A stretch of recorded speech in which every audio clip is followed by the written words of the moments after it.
Ukrainian drones hit Russia's Tambov gunpowder plant again, production halted. Finland's foreign ministry summons Russian charge to defense over airspace violation and why funding for military assistance to Ukraine will be reduced in the upcoming defense budget. The latest news next. In Kotovsk, Russian Federation, drones attacked the Tambov gunpowder plant, which is one of the main suppliers of explosive materials for the Russian army. The enterprise has already come under attack more than once, according to Andriy Kovalenko, the head of the Center for Countering Disinformation. The Tambov gunpowder plant of the Russian Federation has already been attacked more than once. Now it is pausing its operations, he said. Kovalenko explained that the plant is one of the key facilities of the Russian military-industrial complex, which is involved in the war against Ukraine. The plant produces gunpowder for small arms, artillery and rocket systems, as well as collodion cotton, which is used in the creation of explosives and other specialized products. Since the beginning of the full-scale invasion of Ukraine, production at the enterprise has significantly increased as it directly meets the needs of the Russian army. About the attacks on the Tambov gunpowder plant, in the Russian city of Kotovsk in the Tambov region, a series of explosions rang out at night. Allegedly, strike drones attempted to hit the strategically important Tambov gunpowder plant. About 10 explosions were heard over the city. Ukrainian drones have repeatedly struck the Tambov gunpowder plant, a strategic enterprise of the Russian defense industry. This facility already came under drone attack in January 2025. Earlier in July 2024, it was also hit. Another attack on the plant took place in November 2023. The Tambov plant plays a crucial role in supplying the Russian army with explosives and gunpowder for various types of weapons. Let them burn, every last one. These are not just factories. There are engines of death feeding a war of terror, building the weapons that rip Ukrainian cities apart and murder civilians in their homes. And now fire comes for them. The walls of impunity are cracking. No more silence, no more safety behind Russian borders. If you manufacture war, war will find you. Smoke over Kotovsk is not an accident, it's a consequence. The cries of Bucha, Mariupol, Kharkiv and Kherson echo back in flame, in steel, in vengeance. This is not sabotage. This is justice carried by wings. And it won't stop. Not until the machines of death fall silent. Not until those who profit from blood pay their price. You made explosives. Now live with their fallout.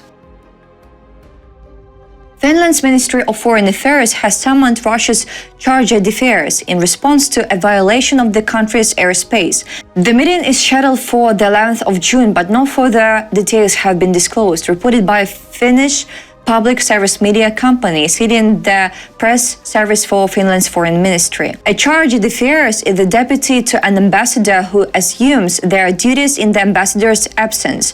The incident took place on the afternoon of Tuesday, the 10th of June. A Russian aircraft reportedly entered Finnish airspace or the sea near the city of Porvoo. The Finnish border guard is conducting an investigation. This is not the first such incident in the region.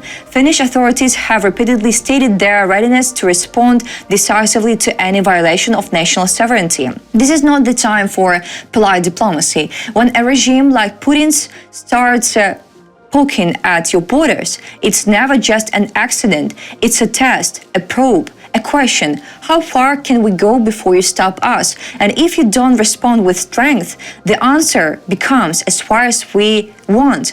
Finland must act, not with words, but with presence, with readiness, with resolve, because every inch of violated airspace isn't just geography, it's a message. And silence reads like weakness. Putin's hands are no longer tied by international norms.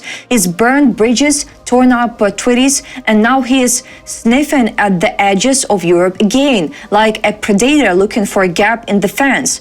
This isn't about overreacting. This is about refusing to normalize the unacceptable. Borders matter, sovereignty matters, and if Finland won't draw that line boldly and visibly, someone else will try to erase it.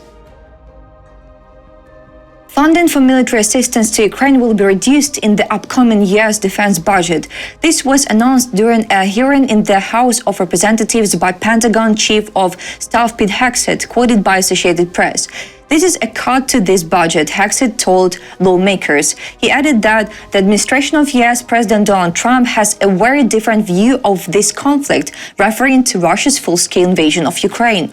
We believe that a negotiated peaceful settlement is in the best interest of both sides in our country, especially given all the competing interests around the world.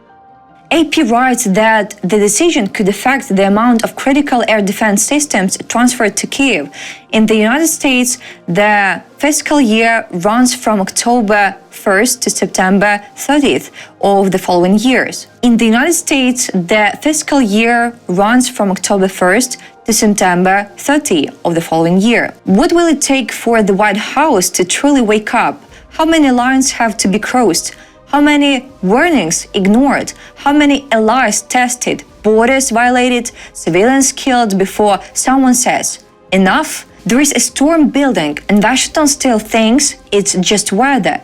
It's not. It's war, and pretending otherwise won't make it go away. This isn't caution, it's denial. This isn't strategy, it's hesitation disguised. This isn't strategy, it's hesitation disguised as wisdom. The enemy is moving with brutal clarity, and the three words, leadership, still tangled in its own red tape and long-term assessments. Wake up, snap out of the comfort. History won't forgive those who watched the fire spread and choose to debate how warm it was. That's all for today. Thanks for watching this video, like and subscribe.